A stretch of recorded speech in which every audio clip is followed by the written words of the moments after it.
ഇക്കഴിഞ്ഞ ഒക്ടോബർ 6-നാണ് ശബരിമല സ്വർണ്ണക്കൊള്ളയിലെ ചെമ്പും തങ്കവും തിരിച്ചറിയാൻ ഹൈക്കോടതി SIT നിയോഗിച്ചത്. 6 ആഴ്ചയ്ക്കുള്ളിൽ അന്വേഷണം പൂർത്തിയാക്കണമെന്നായിരുന്നു നിർദ്ദേശം. എന്നാൽ 3.5 മാസം പിന്നിടുമ്പോഴും നഷ്ടപ്പെട്ട സ്വർണം പൂർണ്ണമായി കണ്ടെത്താനോ കുറ്റപത്രം സമർപ്പിക്കാനോ കഴിയാതെ ഇരുട്ടിൽ തപ്പുകയാണ് അന്വേഷണ സംഘം. കേസിലെ മുഖ്യ സൂത്രധാരൻ ഉണ്ണികൃഷ്ണൻ പോറ്റിക്ക് ദ്വാരപാലക പാളി കേസിൽ ജാമ്യം ലഭിച്ചത് SITയുടെ വീഴ്ചയുടെ ആഴമാണ് അടയാളപ്പെടുത്തുന്നത്. അറസ്റ്റ് ചെയ്ത് 90 ദിവസത്തിനുള്ളിൽ കുറ്റപത്രം സമർപ്പിക്കാത്തത് ചൂണ്ടിക്കാട്ടിയായിരുന്നു പോറ്റിക്ക് കോടതി ജാമ്യം കൊടുത്തത്. കട്ടിടപ്പാളി കേസിലും പ്രതിയായതിനാൽ പോറ്റിക്ക് ജയിൽ വിടാനായില്ലെങ്കിലും പ്രതികൾ ഓരോരുത്തരായി പുറത്തിറങ്ങുമെന്ന ആശങ്ക ഇതോടെ ശക്തമായി. പിന്നാലെ ഇത് യാഥാർത്ഥ്യമാക്കി 2 കേസുകളിലും ജാമ്യം കിട്ടി 2ാം പ്രതിയായ മുൻ അഡ്മിനിസ്ട്രേറ്റീവ് ഓഫീസർ മുരാരി ബാബു ജയിൽ മോചിതനായി. കേസിൽ ജാമ്യം ലഭിച്ച് പുറത്തിറങ്ങുന്ന ആദ്യ പ്രതിയാണ് മുരാരി ബാബു. ഇതോടെ മറ്റു പ്രതികളും ജാമ്യത്തിനായുള്ള നടപടികൾ ഊർജിതമാക്കിയെന്നാണ് പുറത്തുവരുന്ന വിവരം.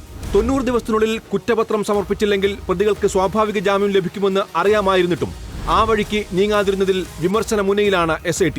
പ്രതികൾ പുറത്തിറങ്ങുന്നത് നഷ്ടപ്പെട്ട സ്വർണം വീണ്ടെടുക്കാനുള്ള ശ്രമങ്ങളെ പ്രതികൂലമായി ബാധിക്കാനും സാധ്യതയേറെയാണ്.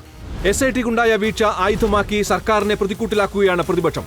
അന്വേഷണത്തിൽ ഗുരുതരമായ വീഴ്ചകൾ സംഭവിക്കുന്നുണ്ടെന്നും മുഖ്യമന്ത്രിയുടെ ഓഫീസിലെ സമ്മർദ്ദമാണ് ഇതിന് പിന്നിലെന്നും പ്രതിപക്ഷ നേതാവ് VD സതീശന്റെ രൂക്ഷ വിമർശനം.